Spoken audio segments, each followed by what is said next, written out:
the TMZ newsroom, it's the Hollywood Beatdown with UFC superstar Tyron Woodley. Boom. Gearing up to beat up Robbie Lawler in a couple of months here. How you feeling? Had some almond joy stuck in my teeth. He was giving me junk food. So you're on the work. Robbie told him to give me junk food. You're on a pre-fight diet. They got a big bowl of it right in front when I walk peak in. Physical condition. Trying to mess me up. Anyway, I'm feeling good, my man. How about you? I feel good. I'm not getting ready for a fist fight though. You are. I'm just getting ready to move my head out the way and punch. Yeah. Speaking of UFC, we got some big news today. Let's get to Fired Up. Big news. Brock Lesnar is retired. From what? From MMA fighting. He's not going to fight anymore. Was he even fighting? He fought in 2016. He fought Mark Hunt and won, but he was disqualified because, you know, he was. So basically, he hasn't fought in 3 years, and we supposed to thought he was active. Yeah, but in July 2018, he stormed the cage when Daniel Cormier beat Steve. That little shove in there, boom. And he started the unofficial promotional campaign to fight Daniel Cormier in a super fight, right? Yeah. Dana White has talked about how he wanted that fight to happen. Daniel Cormier has talked about how he wanted that fight to happen. It seemed like they were trying to make it for a UFC fight week in July. But now, out of nowhere, Dana White says they spoke with Brock. Brock is retired, doesn't want to fight MMA anymore. And Daniel Cormier is simply making the fight with Stipe instead. Here's what we've learned, though, right?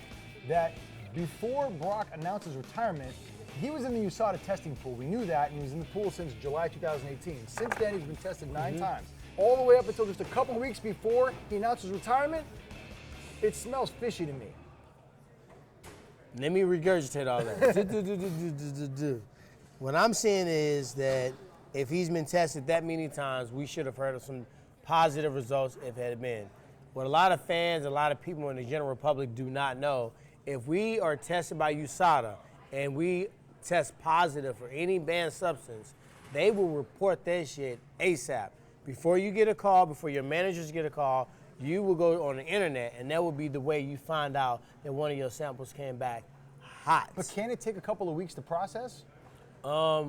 It's a $40 fee to expedite the test. Right. If you are a multi-billion-dollar company and you're testing someone of the stature of Brock Lesnar, that's going to generate that type of money, and he's been known to test positive, I think you pay the $40, right? Sure, I would.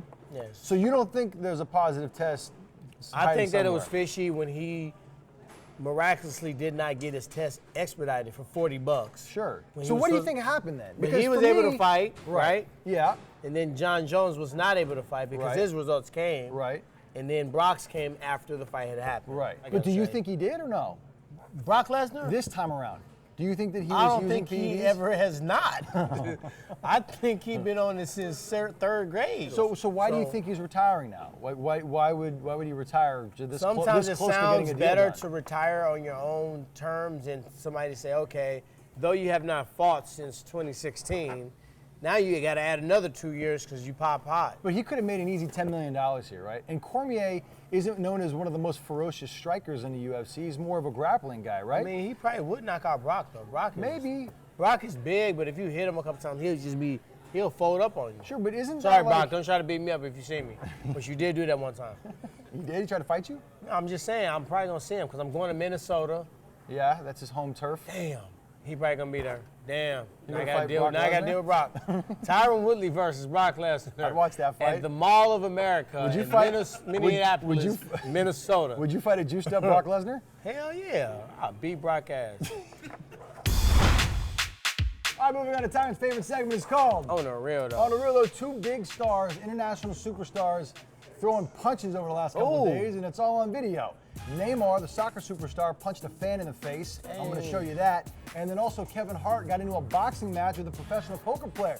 Two different kinds of fights, but two fights. We're going to have you analyze both of them. You down? I'm down with it. All right, let's start with Neymar. Neymar was playing with PSG, Paris Saint-Germain, in a game in Rennes, right? It was all in France.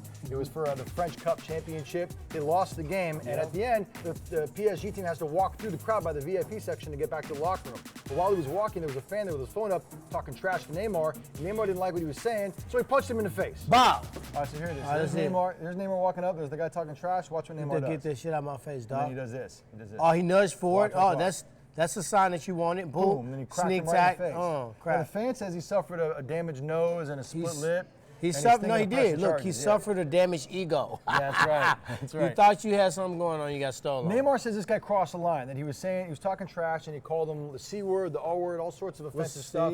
Oh. The C word is another way of describing female genitalia, and the R word is a very bad word in the special needs community.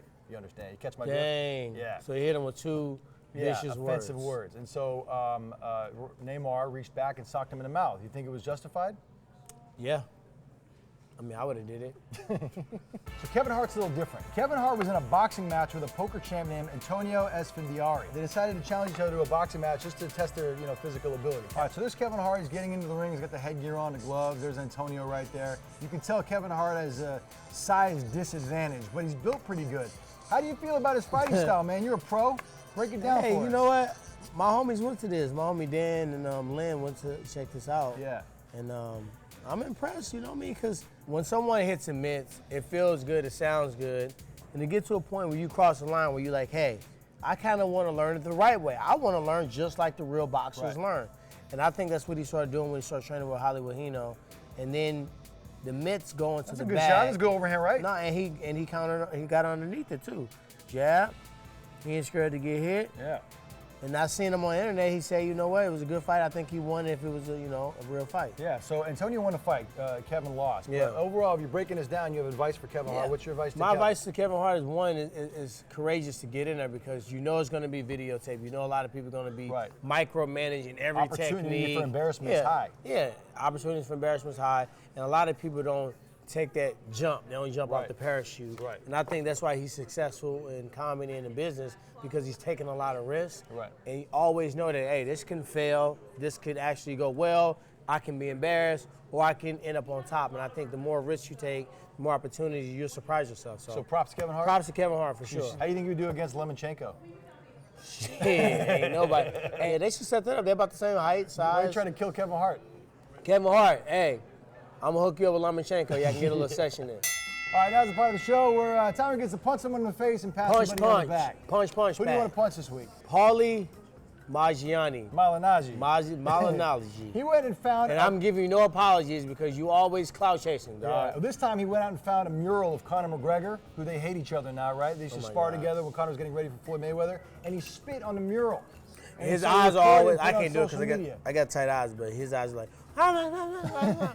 like his head's always back, his eyes always open, always like they don't scare nobody. Yeah. I want to punch him, man, because I like him. He was training at Wildcard for a long time with my coach Eric Brown. But dude, as a grown man, it's definitely a man law bio to constantly chase clout at the pace you going. He like cheetah chasing clout, like as fast as you can go after it. Who gets a pat on the back this week? John Singleton gets a pat on the back for sure. Boys in the Hood, Poetic Justice, Too Fast, Too Fierce, right? Yep. So he just was a pioneer. Very few directors that were doing music videos transition and actually did film well. He was one of the few that did that real well. So definitely him passing away caught everybody by surprise. So you want to definitely salute him, his legacy, and everything that he stood for, in the film industry. Also, look, man, I didn't know him personally, but he always talked to our cameras, couldn't have been nicer to TMZ. We always appreciate him, was a good dude. R.I.P., man. All right, Tyron, tell the people what to do. If you guys on YouTube, you're at the right place, but now you need to go ahead and subscribe. So, subscribe to TMZ Sports. If you're on Facebook, you can watch it there as well. But do us a favor, slide over to YouTube, subscribe to TMZ Sports, Hollywood Beatdown, and more bomb-ass shows on TMZ Sports. Tyron's going to go to Minnesota. If he sees Brock Lesnar, you better record it. I know, Brock going to see me because I'm going to see him. You better hey, record man, you said this. I'm like, what you going to do? And he'll try to punch you. Then he's going to get hurt. There he goes. See you guys next week.